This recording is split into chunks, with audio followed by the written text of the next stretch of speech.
Secretário, o senhor tem uma longuíssima experiência política, não só em São Paulo, mas também a nível nacional. O senhor foi vereador em São Paulo, foi deputado federal por São Paulo, já foi secretário da Casa Civil aqui em São Paulo, mas também foi ministro da Ciência e Tecnologia, ministro do Esporte, ministro da Defesa, foi presidente da Câmara dos Deputados.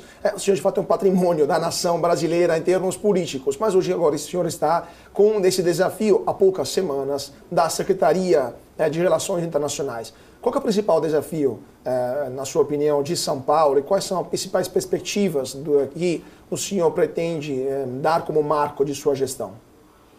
Carlos, em primeiro lugar, destacar que São Paulo não é apenas a mais importante metrópole do Brasil, não é apenas a mais importante metrópole da América Latina. São Paulo é uma metrópole importante para o mundo. E talvez por essa razão o mundo tenha uma agenda para São Paulo.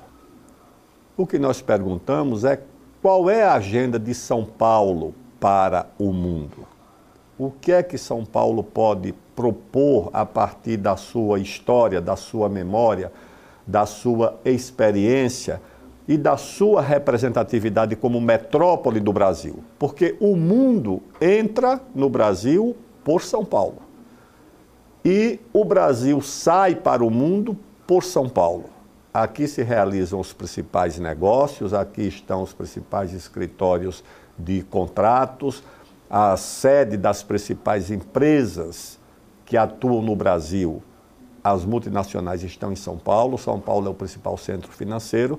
Então, a nossa responsabilidade é administrar a agenda que o mundo propõe para São Paulo, essa agenda ESG, a agenda ODS, os Objetivos do Desenvolvimento Sustentável da ONU, há vários eventos.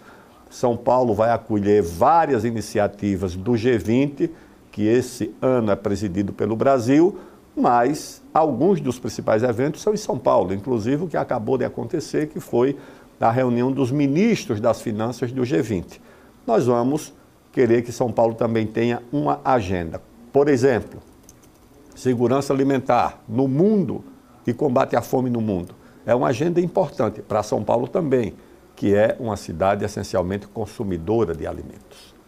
Ela não produz na escala que precisa, produz também, tem a sua agricultura, mas nós queremos fazer uma agenda sobre a segurança alimentar do mundo em São Paulo. Nós queremos discutir a Conferência do Clima, que vai acontecer em 2025 em Belém, no Pará, mas São Paulo, como a principal metrópole do Brasil, também deve discutir como combinar a proteção do meio ambiente com o direito ao desenvolvimento, entre outros desafios. Então, vários pontos, várias questões que também vamos tratar aqui, mas eu vou também direto a um dos assuntos que mais interessam o nosso público e todos os paulistanos, as eleições agora de outubro desse ano. Saiu no começo dessa semana uma pesquisa da Datafolha que mostra como o atual prefeito, o prefeito pelo qual o senhor é secretário, Ricardo Nunes, está tecnicamente empatado com o principal concorrente para a cadeira de prefeito, para a prefeitura, que é o atual deputado federal do PSOL, Guilherme Boulos. 30% para Boulos, 29% para Salles. Temos a Tabata Amaral em terceiro lugar com 8%, 7% a Marina Helena do Novo e 4% do Kim Kataguiri do União Brasil. Essa pesquisa surpreendeu o senhor e qual que é o significado que o senhor acha que tem esses números que, de fato, são um pouco diferentes do que se falava até então, O Boulos tinha uma forte vantagem que aparentemente sumiu com esse empate técnico. O que o senhor achou dessa pesquisa? Eu achei a pesquisa muito boa para o prefeito Ricardo Nunes. Por quê? Porque o adversário dele, o deputado Boulos, vem de uma eleição para deputado federal, onde foi muito bem votado, uma eleição para prefeito majoritária, onde chegou ao segundo turno, foi a penúltima eleição que disputou, e uma eleição para presidente da República, onde enfrentou o candidato do PT na época, acho que era o Haddad. Então vem de uma grande exposição eleitoral, o que não aconteceu com o prefeito. O prefeito ainda está num processo de conhecimento e de ser conhecido. Então, para o prefeito, a pesquisa foi muito boa, principalmente por um aspecto, o crescimento da avaliação positiva da sua gestão. Não tem como separar a avaliação do chefe do executivo da avaliação da administração. E há um crescimento da avaliação positiva da gestão do prefeito, e acho que isso é o que explica esse empate técnico com a candidatura adversária. O senhor não acha que o contexto nacional, a gente vai falar disso também daqui a pouco, mas antecipando, o senhor não acha que o contexto nacional também acabou influenciando essas decisões de votos que os eleitores manifestaram nessa pesquisa, ou seja, a avaliação do governo federal, eventualmente o apoio do presidente Bolsonaro, o atual ex-presidente Bolsonaro, o atual prefeito, acabaram influenciando as decisões que essa pesquisa mostra? Eu creio que sim. Por quê? Porque o presidente Lula é um grande eleitor, transfere naturalmente apoio para a candidatura do Boulos, mas o ex-presidente Bolsonaro também é um grande eleitor e é o principal apoiador da candidatura do prefeito Ricardo Nunes. A tentativa de nacionalizar a eleição, de transformar a eleição de São Paulo, como deseja o presidente Lula, numa espécie de terceiro turno da eleição presidencial. Por quê? Porque aí ele esconde as fragilidades do seu candidato, que é o deputado Boulos, a rejeição muito elevada da candidatura do Boulos, e tenta transformar a eleição numa disputa entre ele e o ex-presidente Bolsonaro. Eu acho que essa tentativa já fracassou, porque não tem como apresentar essa eleição como um terceiro turno. Por que razão? Porque o partido do prefeito Ricardo Nunes integra a base do governo do presidente Lula. Tem 3 ministérios no governo do presidente Lula. O presidente do partido, que é o deputado Baleia Rossi, é da base do governo do presidente Lula.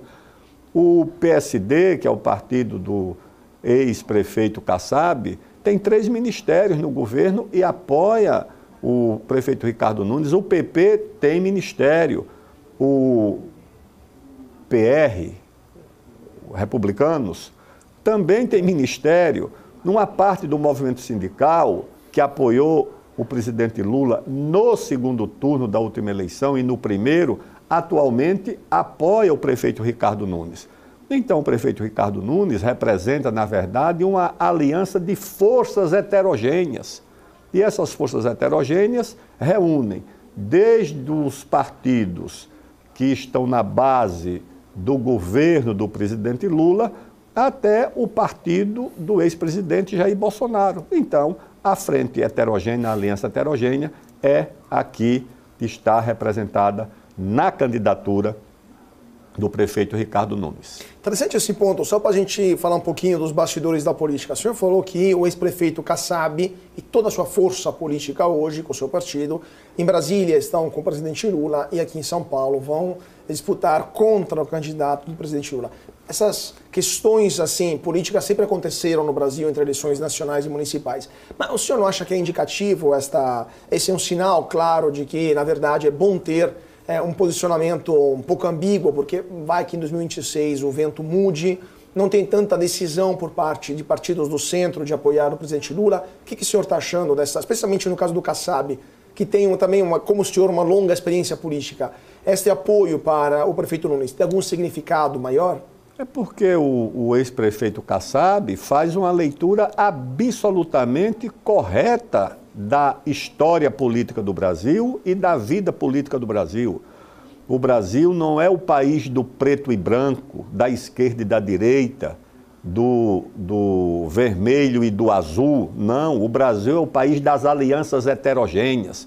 Foram as alianças heterogêneas as responsáveis pelas grandes transições da história política do Brasil. O que é que foi a independência do Brasil? Aliás, antes, o que é que foi a guerra contra os holandeses do Nordeste? Foi o resultado de uma aliança entre um exército de índios, liderados por um general índio que era o índio Poti, o Felipe Camarão, um exército de negros, liderados pelo Henrique Dias, e um exército de fazendeiros, liderados pelo André Vidal de Negreiros e o João Fernandes Vieira. Aliás, todos eles considerados fundadores do Exército Brasileiro. O Exército Brasileiro comemora o seu dia no 19 de abril, que é a data da Batalha de Guararapes. O que foi a independência do Brasil? Outra aliança mais do que heterogênea, liderada pelo príncipe regente, neto da rainha, que mandou enforcar o Tiradentes. E 30 anos depois, o neto da rainha promove aquilo que era o ideal pelo qual Tiradentes foi sacrificado, reunindo José Bonifácio, reunindo apoio popular, lideranças negras como a Marisqueira da Bahia, a Maria Quitéria, e isso tudo foi a independência do Brasil. O que foi a abolição? A aliança heterogênea de militares com fazendeiros, lideranças negras, abolicionistas negros como José do Patrocínio, Rebouças, com o apoio da Princesa Isabel, a República.